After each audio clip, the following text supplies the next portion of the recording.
the university members will let us know when we are ready to start. Okay. What is NUSC? That's the Students' Council. Nasti Oh, Munji, yeah. It's Narshi Munji University Students Council, madam. I'm Dr. oh, Banglowala. I have been interacting with you through email. yes, yes. How are How are you, you? madam? I'm I'm good. very well, thank you. How are you keeping your health, ma'am? Very well. Okay. Very. Okay. Hello, Saptaparna. How are you? I'm good, sir. How are you? I'm keeping good. So it's good to go, I suppose. You let us know as Yeah, you it's feel. good to go. I personally feel, yeah, we can. Okay, all students are in. Yeah, almost. So maybe some more people keep joining. So we should, it's almost, we are 8 minutes up. So we can start, I suppose. Okay, all right. Someone has raised their hand.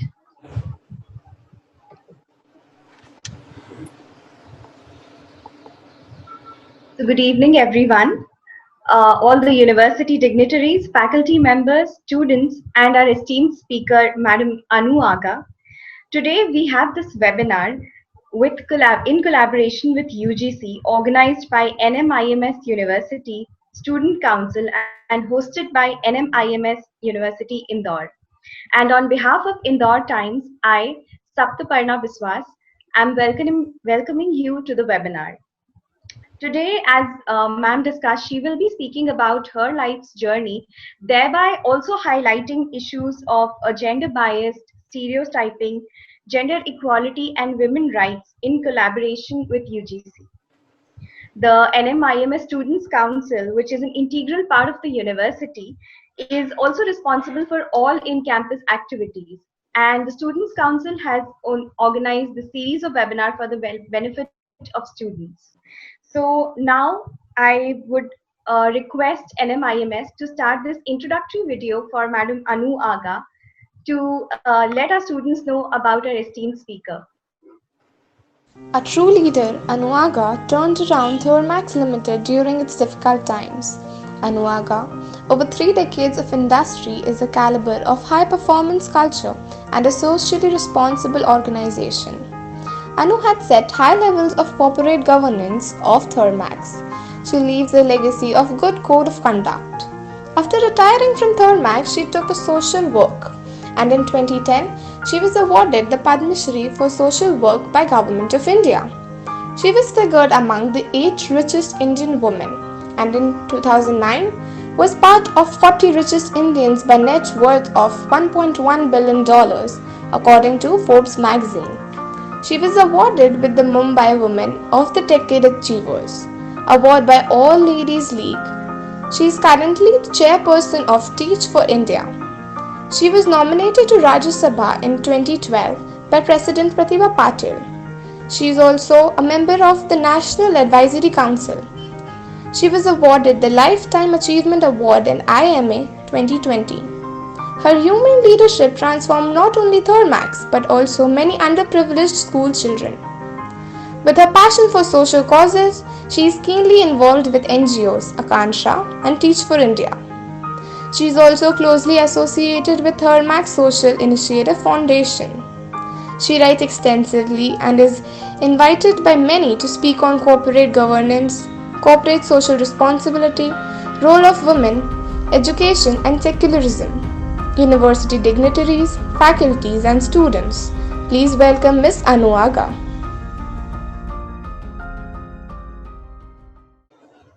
Thank you so much, Students' Council, for that great introduction. I'm hoping you're happy, ma'am. Yes, thank you. You highlighted all the things I don't value, but that's okay. No, it's definitely an inspiration for all the students watching this webinar. Thank you. Thank you. So, ma'am, I am now handing over the speaking part to you. I believe you will be speaking about your journey now. And Yes. students are waiting to hear. Thank you. Thank you very much. Thanks to NUSC, NMIMS for inviting me for this webinar today. I will be speaking about my life, the major challenges I have faced, and the lessons learned. The questions related to gender bias and stereotyping I will take up during the question and answer session. Our lives are guided and influenced by the messages we receive in our childhood from our families, or they could be internalized while we conformed to the expectation of society. If we do not want to be victims of our messages, we need to be aware of them and then work to reduce or eliminate their influence. I am an ordinary person with nothing special about my childhood. But when I could get in touch with my childhood messages and get aware of my inner strength, I could achieve things which I thought I was not capable of.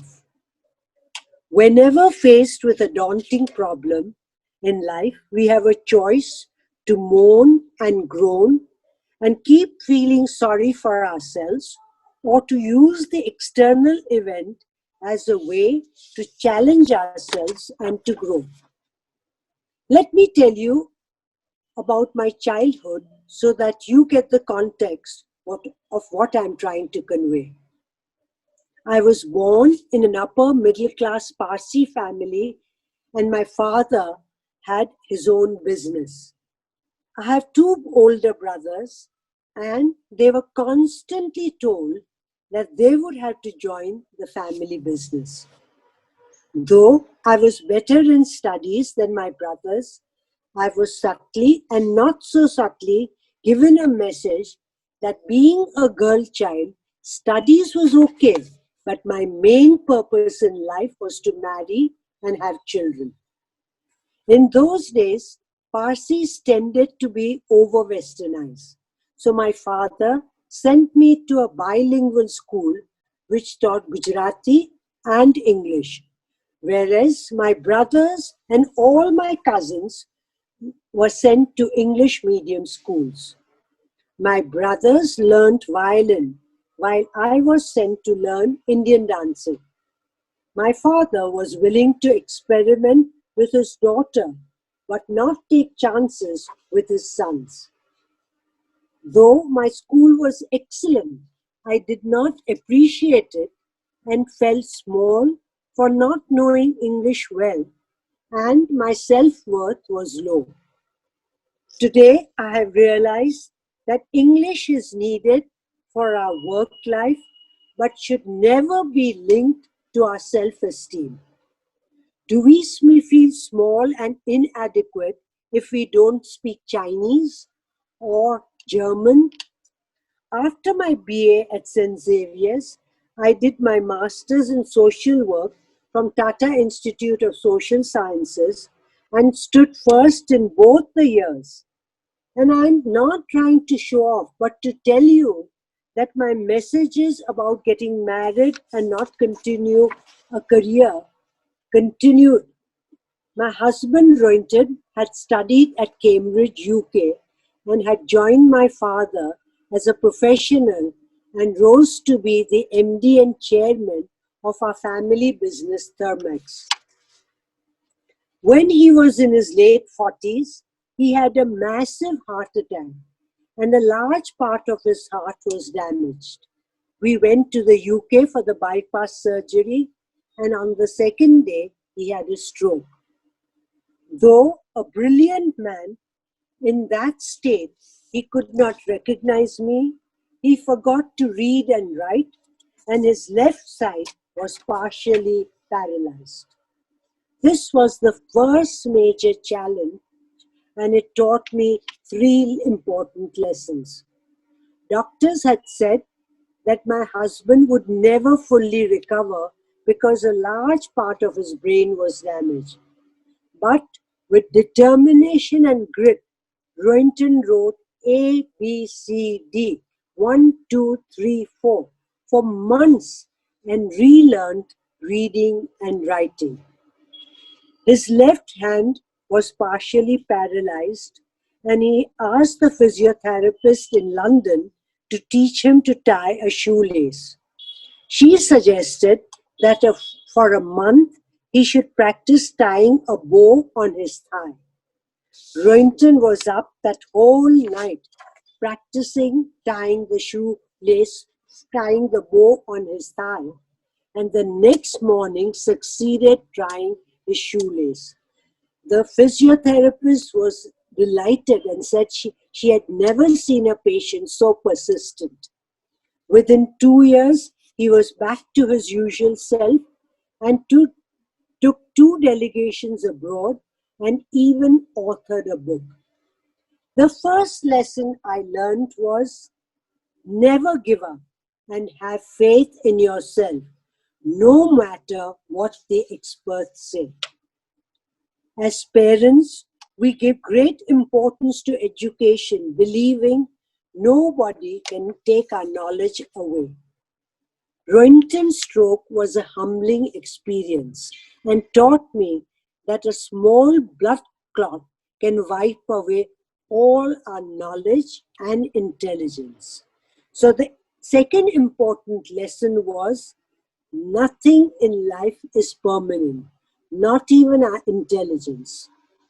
The third lesson was to take care of one's health and not to take it for granted. My husband was a workaholic, smoked, and loved food which was unhealthy. I used to make special efforts to cook healthy dishes, and with his sense of humor, he would say, "Delicious, do cook it when I'm out of town." From a young age, we need to nurture and invest in our health. When we returned from the UK, well-wishers suggested I join the family business Thermex, which was a private limited engineering company. My children were quite young at that time. I worked for 5 years in the human resource and under a wonderful boss, and when he decided to leave, I was made the head of HR. I was fully engrossed and loved being in HR and often worked for long hours. My mother and my in-laws could not understand why I was working such long hours when financially there was no need for me to work. Unfortunately, for some women who are well educated, work is needed only when you need for financial reasons, and they readily give it up when that need is not there. Our 2 children, Meher and Kurush, studied engineering in the UK and both decided to join the business as trainee engineers. Meher and her husband Firoz were sent to England to turn around a small business unit which was not doing well. I had promised Meher that at the time of her first delivery, I would come to the UK and spend 6 months with them. 4 years later, when she delivered, I went to England and kept my promise. In those days, HR used to focus on soft human issues, and I had not bothered to learn about technical things. While I was in the UK, I decided that when I get back to India, I would come out of HR and learn hardcore business. When I returned, my husband was delighted to have me back after 6 months, and he drove from Pune to Mumbai to see me. But in Mumbai, he had a massive heart attack and died. Instead of my husband receiving me, I was greeted with the news of his demise. A year before Roynton's passing away, Thermex had gone public. 3 days after my husband's death, the board decided that I should be the executive chairperson of Thermex. It was a very difficult period in my life as I missed my husband terribly and felt very inadequate to assume this responsibility.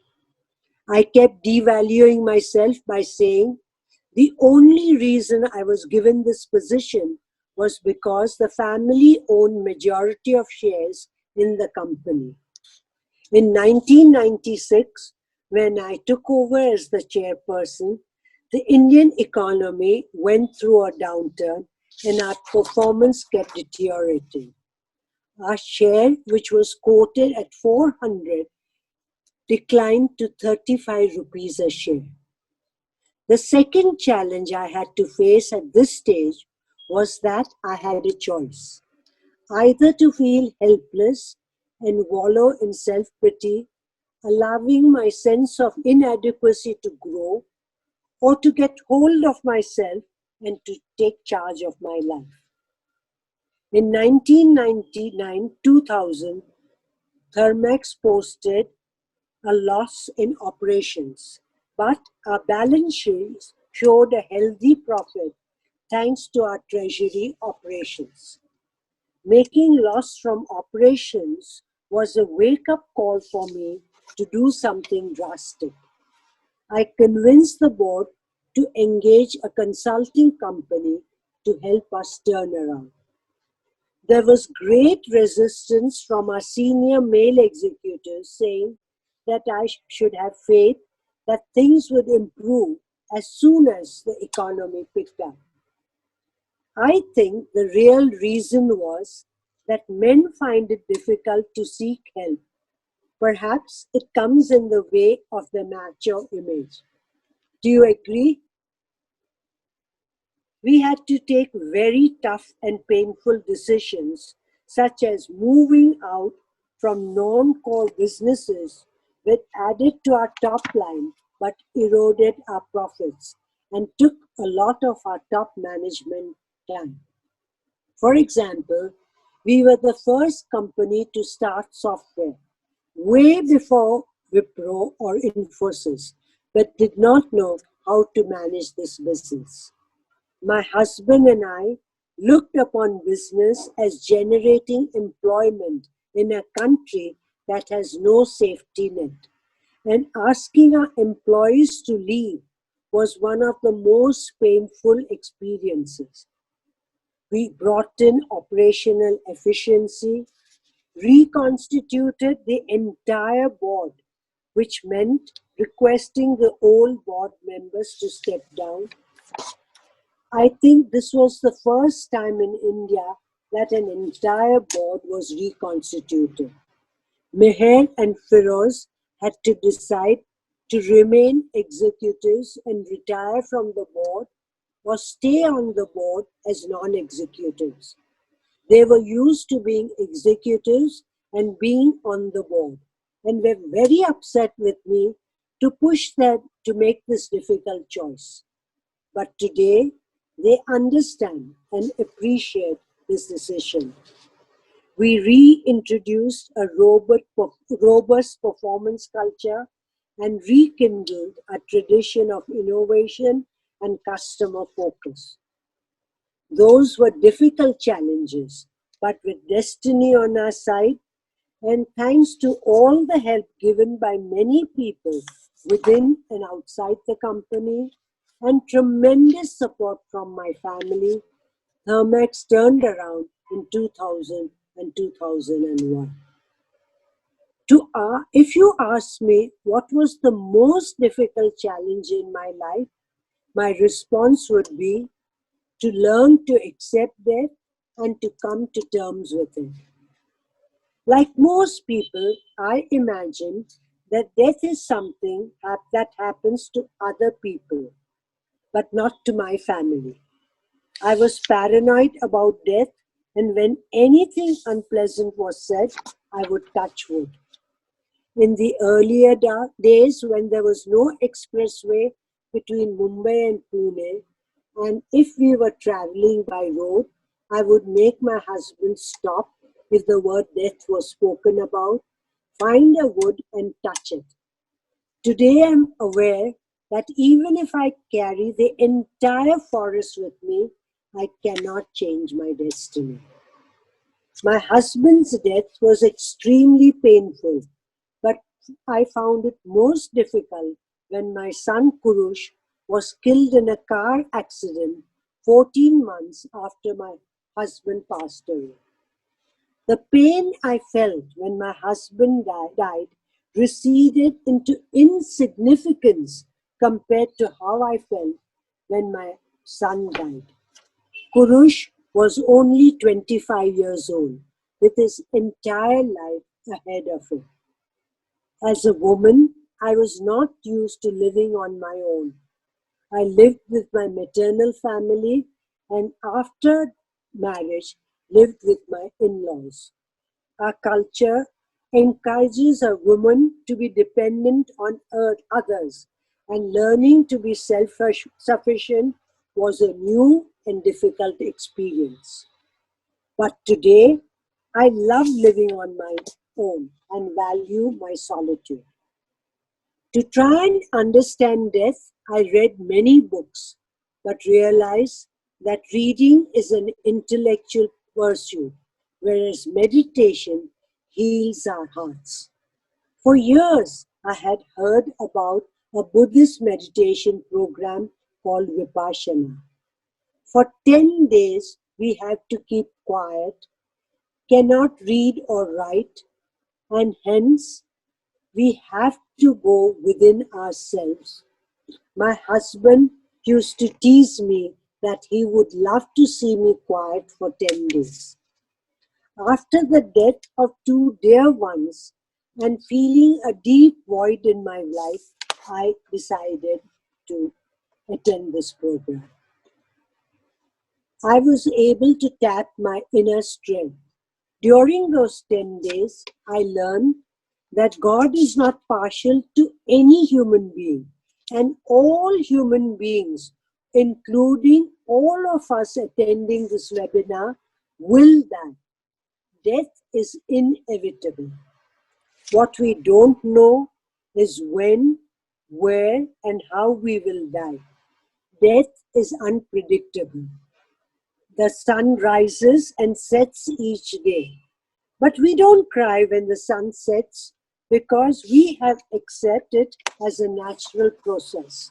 Similarly, all of us are born and have to leave this earth.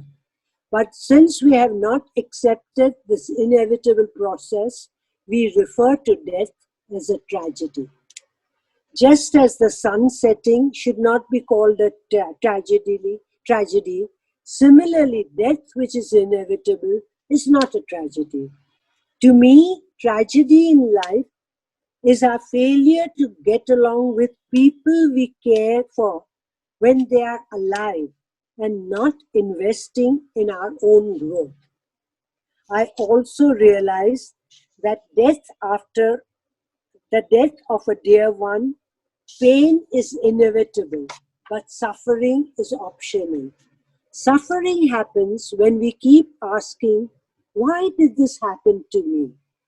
Why has no answers and keeps adding to our misery. Life and death are interwoven, and you cannot fully embrace life unless you come to terms with death.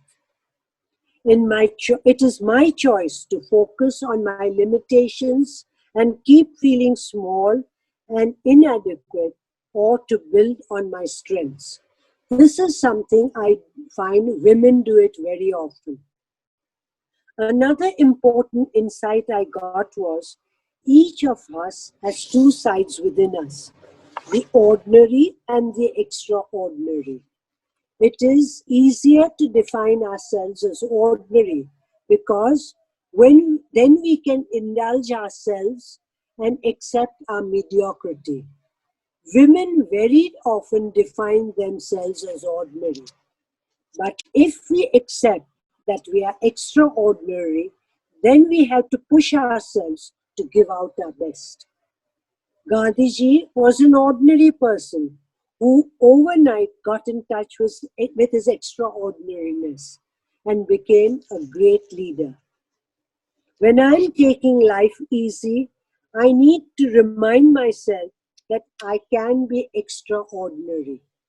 And when I'm full of my achievements and have a bloated ego, I need to tell myself that I'm pretty ordinary. A healthy balance keeps us on Mother Earth. We have no control over external circumstances, but we do have control as to how we respond to death. I have attended 4 Vipassana programs and daily meditate, and that has helped me tremendously. It has brought down my reactivity and judgmental nature, and I have learned to take life with equanimity. In 2004, at the age of 61, I decided to retire as the chair, and the board appointed my daughter May as the chairperson. She is far more suited to head our company because she has a master's in chemical and engineering from Imperial College and has a feel for finance and has imbibed the family values.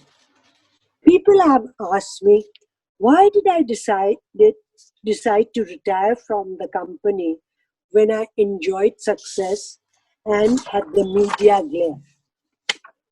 Coming from the HR background, I believe in succession planning and I wanted a smooth and well-planned succession. I did not want the company and the next person to go through the trauma that I had to face. I wanted to change gears while I had the energy to work for the social sector. The last reason was because of my ego need. I did not want to undignify myself by refusing to make room for others. I've seen many men, especially in family-owned business, carrying on as the head till they're 80, 85, and all around them are waiting that this Buddha kabhi jayega. My son Kurush strongly believed that substantial part of our earnings should go towards social sectors. After his death, I came to know about Shaheen Mistry, who started Akanksha in Mumbai and provided quality education for the underprivileged children. Shaheen's passion rubbed on me and I brought Akanksha to Pune. 11 years ago, Shaheen had an audacious goal of providing quality education for every child in India and created Teach for India, which was modeled after Teach for America. She asked if I would partner her and I readily agreed. I would like to end with my favorite story, which is from Vipassana. There was a young professor who took a long voyage and being a professor carried many books with him. On the ship, there was an old sailor who was uneducated and seeing the professor came up to him and said, "Professor, please will you teach me every day?" And the professor readily agreed.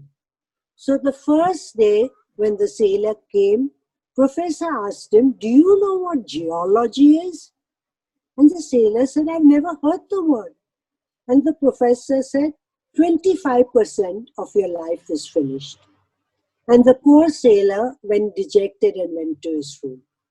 The second day when the sailor came, the professor asked, "Do you know what oceanography is?" He said, "No, never heard of it." He says, "You are a sailor and you don't know oceanography? 50% of your life is over." The third day, the professor asked, "Do you know meteorology about the sun and the moon?" And the sailor said, "No." And he said, 75% of your life is over.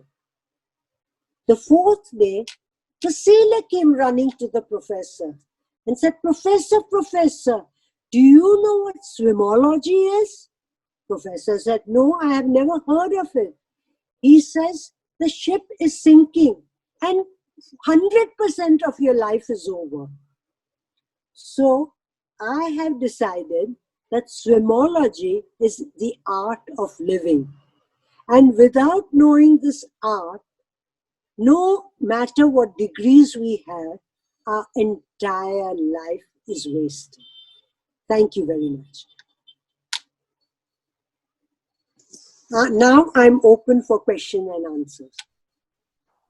That was truly an enriching talk, ma'am. And as you pointed out, that in your talk itself, we could, in your introduction, in your life story itself, we could understand certain subtle hints of stereotyping, biases that you also faced while growing up, while being a leader in the corporate. So clearly, this kind of stereotyping kills a woman's confidence. So, how does one counter that? Uh, I told you about my life, and anyone can realize what messages they have got and work on herself to act against those messages which are not helping her to be an independent person. It's a difficult task, but it's possible, and many women have succeeded. Okay. There are certain questions that students, faculty, and other attendees have sent. So they're asking, as an employer, what can they do about companies' sex gender discrimination liability? Uh, well, you know, ours is an engineering company, and my daughter and I are very keen that we increase the women intake, which used to be 4%, is now 6% after a lot of our effort. The HR standard answer is that there are not many engineers who take up, not many women who take up engineering. I don't know if it's true, but with all our emphasis, we have only managed to come up to 6%. There might be biases in HR, that there are the usual biases is women will leave after they marry or after they have children. They will not travel to different sites all over India. Whereas reality is that women are willing to travel all over India and love the challenge of being at a site. Men leave us without being pregnant and having children. So some women might leave forever or leave for a while. And with COVID, we have realized that there are many ways to employ people and not insist they come to work every day. We thought that in an engineering company, unlike IT, working from home is not going to be possible. But COVID has made us realize it is possible. So hopefully after COVID, we do recruit more women and allow them at least have flexi timing and work from home. Certainly, I think this entire period of working from home, there need not be an office setup for that, Yes, as you yes. rightly pointed. Ma'am, the next question is, what can organizations do to empower female leaders? Uh,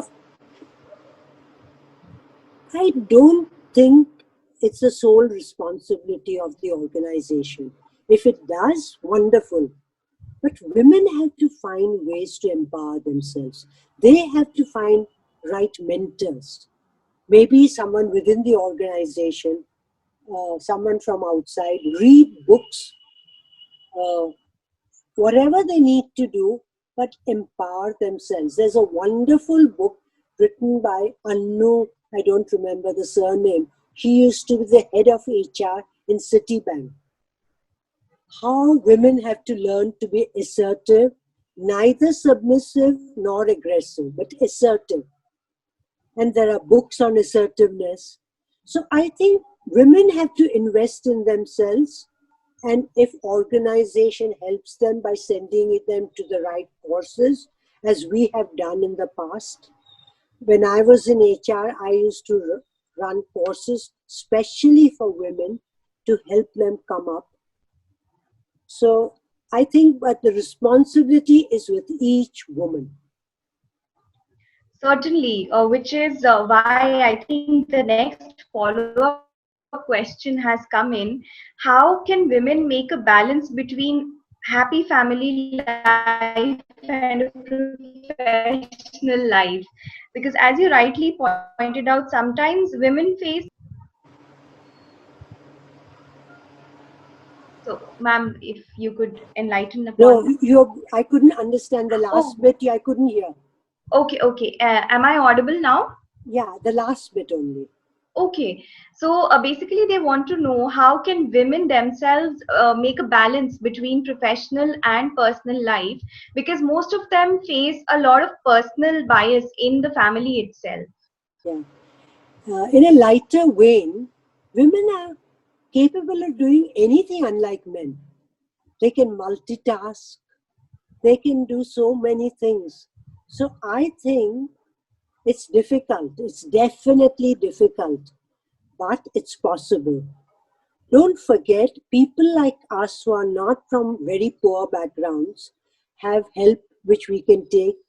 We very often have joint families, so our mother-in-law or sisters-in-law can help us. So, though difficult, women can come out of it. And I've seen many, many successful women who have managed. So, I can't be prescriptive and say exactly what you need to do, but have faith in yourself that you are capable of making many changes. You have married and gone to your husband's house or your in law's house. How many men can adjust in a woman's house? How many men would be willing to take a woman's surname? So have faith that you are capable of doing many things which men have never even attempted to do. Okay? Ma'am, there is a question from one of the students. During your difficult time, what was the one thing that kept you going? My meditation daily and realizing that no amount of being sad and feeling sorry for myself is going to change the situation. The fact is, my husband and my son died. Now I have to come to terms with it and get on in life. The support from my family also helped a lot, very much. But the main thing was my meditation program and daily meditating for an hour. Okay. And ma'am, at the heels of the same question comes, how do you consistently kept yourself motivated without getting distracted? That you are assuming. I think everyone gets at times a little distracted. But when we were going through the downturn, there was no time to be distracted. I love my company. It's a legacy I've got from my family, and I would never let it go down. So we worked till 2 and 3 with the consulting company. We were up the next day at 7. So there was so much to be done. So there was no question of getting distracted at that time. And now that I have retired and focus on the social sector, there's so much to be done. For example, with COVID, all the schools are closed, and our underprivileged children need tablets to have online education. So I'm appealing to Lions, every Rotary, people abroad. So daily writing letters, finding ways to collect funds for these tablets. We need over 1,000 tablets. Each one costs 10,000. So I always find something worthwhile to do that keeps me busy. Okay. Ma'am, there are two questions from Rishabh Tomar. He says, humans are biologically inclined to work in hierarchies. What motivated Miss Anu Aga to work for social welfare? What is hierarchy? What you mean in the corporate world? I haven't understood. Human beings are not necessarily, they, again, through the messaging, they learn that it's easier to work from hierarchy, because then you are not using your personal power but your positional power to get things done. And I think we all do that, but that's not a very lasting thing. If you could use your personal power and not your hierarchical positional power, it's much better. So, what was the question? Have I answered it, or there's one part I haven't answered? There's a second part, there's a second question also. So he says Scandinavian countries have shown a very different sign to females going towards STEM majors. Do you think this could be common in our country as well? Sorry, what is common? Encouraging large numbers of women? Going towards STEM majors. Sorry?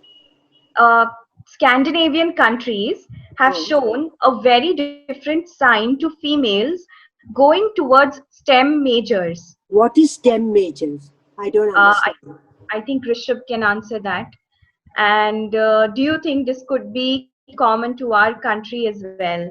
So we can take that later once Rishabh answers what exactly his question is. Okay, let him explain. But Scandinavian countries are unique in many ways, and they have 50% women even in their parliament. Uh, so, also, these are such uh, expensive places to live that both members of the family have to work. So, and they have many support systems like good crash. They don't have joint family systems. The whole system is geared assuming that both people will work. I don't know if I've answered, but if not, Yeah. she. So basically, the students have answered. They're saying STEM, meaning science, technology, engineering, and related subjects. So basically, the research field. So he says that Scandinavian countries have shown that females are going more towards research field.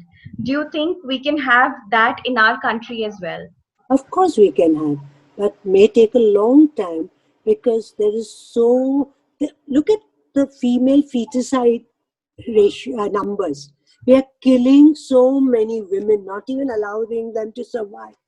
If they survive, they are not treated the same way as the sons in the family. If they are poor, the sons are given an opportunity to study in school.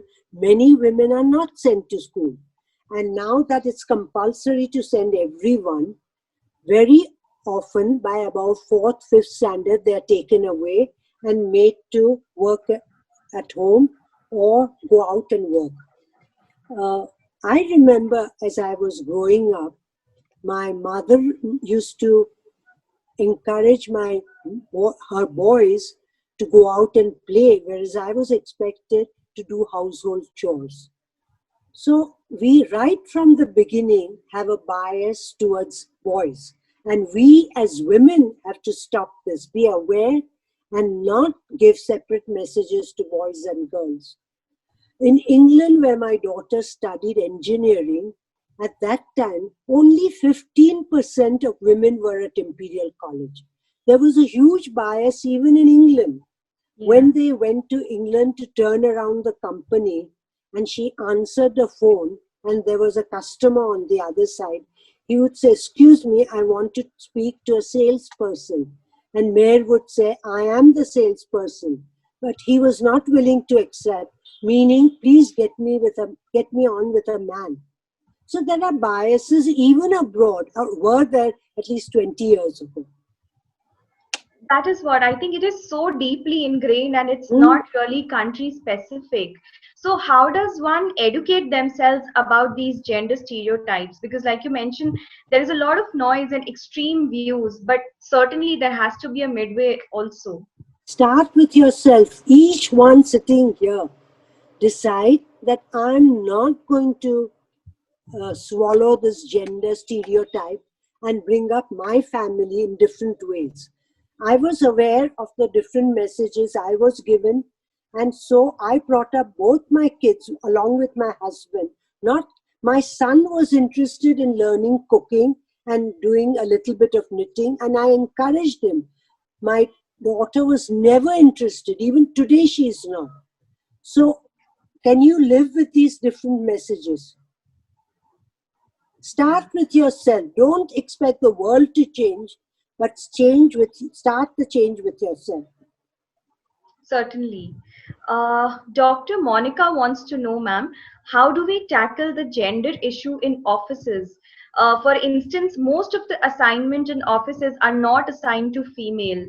Like you rightly pointed, what your daughter also faced, right? When she was said that, No, she was in England, and that yeah, wasn't an assignment. That was a prejudice of a man.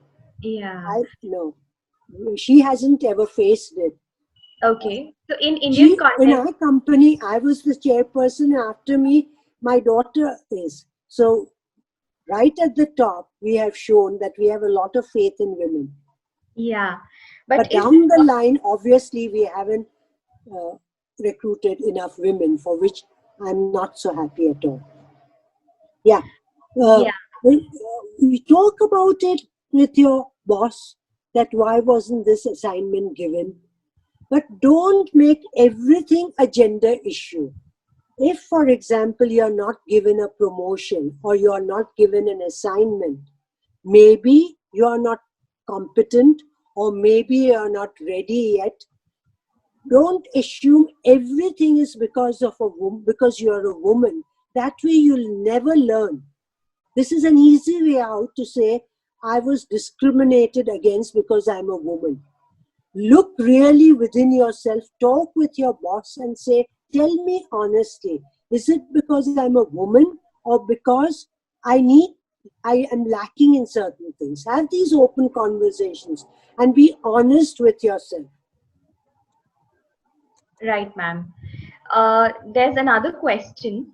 I'm a mother of two daughters. I want to know, will they have to face these circumstances even in the 21st century, or will they see a completely different scenario where women won't face biases? Women will face biases in the world because things don't change overnight. It takes many, many decades to change. But you, as a mother, if you bring them up with healthy messages, chances are they will be able to cope with the world's bias if they are sure of themselves. So please, as a mother, give them very positive messages. Don't make them feel that as a woman they can't do something. And you can play a very important role. But you can't change the world around you. There's another question, ma'am. What measures can urban educated women take up to empower rural women to take up leadership roles and ownership of their lives? How many rural women are able to come to urban areas and work for big organizations? I don't know. If you know, you can mentor them. You can help in 101 ways. There are many NGOs that help women. You can be a volunteer in one of those NGOs. There are many things. If you have a real will to do something, you will find the answers. Right. Mentoring is a very, very good way to help people to come up. Certainly. I'm sure everyone is making note of that. There's another question. When will the male thinking revolutionize the way we need it to be rather than a patriarchal thought process? When will it change, you're saying? Yeah, when will the male thinking revolutionize? You know, I'm not a magician to predict, or I'm not someone who can know. But again, let me repeat, when mothers stop treating sons differently and make them feel they are the cat's whiskers, when we as mothers stop doing that, chances of change and patriarchal system changing will happen. Certainly, ma'am. Uh, there's one more question. I think this is the last question that we'll take. How can we make some women understand that they should not take advantage of some rights given to them by the government? Like what? That I think Shreyasi, if you could answer more. What rights has the government given to women? She says, for instance, rape accusations. No, I think today with the Vishaka committee and having sexual harassment committees in each company, women are protected, at least in organized sector. In fact, I sometimes feel occasionally women have accused a man, they have readily agreed to have a relationship, both parties. And when something goes sour, if the man hasn't kept his promise of giving her a promotion or marrying her, she accuses him of rape. So I find sometimes, and not always, women take advantage of these laws today to wrongly accuse a man. But if it's right, if a man has raped her, of course she has to do everything to protect and shout from the rooftops. But not to use this if she doesn't get what she wants.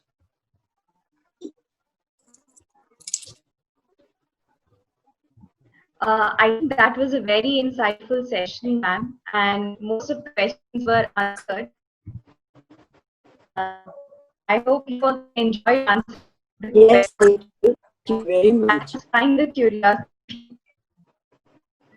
I would call up Dr. Of thanks are that a huge potential lying dormant in the Indian women is yet to find its wings. I look forward to a country equal in all respects, be it gender, economy, or religion. This webinar was actually organized under the guidelines of Ministry of HRD, Department of Higher Education. On behalf of NMIMS University Students Council, NUSC, and NMIMS Indore campus, I express my heartfelt gratitude and thank you to Madam Anu Aga for sparing time of her busy schedule and enlightening our audience with the realities of gender-based discrimination and the way forward, taking examples from her own life.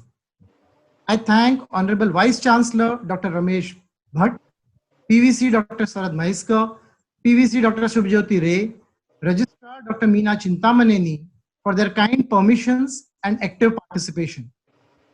Our Campus Director Dr. Prachi Gharpure for her extended support in making this webinar successful. Indore campus of NMIMS is known for its students-driven activities. And this is another example of the same, where the student council members of Indore campus took this initiative and themselves contacted Madam Anu Aga and convinced her to undertake this webinar. I congratulate them for their successful effort, well guided on each step by the coordinator of Students Council, Dr. D. Lima. I wholeheartedly thank Times of India Metro Supplement, Indore Times senior correspondent, Ms. Saptaparna Biswas, for so beautifully moderating the complete show. Thank you, Saptaparna. No initiative may be successfully realized without active participation. Our audience today raised some very relevant queries and issues to which Madam Aga gave very convincing answers. So I thank all the participants for their involvement and patient hearing. At the end, a big thank you and a humble request to all the participants here to take their best foot forward and set an example of genuinely equal society where no gender bias is ever seen. Thank you all and have a very good day. Thank you so much, Dr. Akhil, for that wonderful note of thanks. Thank you so much, everyone, for being a wonderful audience and asking all the relevant questions required. Today, we end the session here. Thank you. Thank you, madam. Thank you.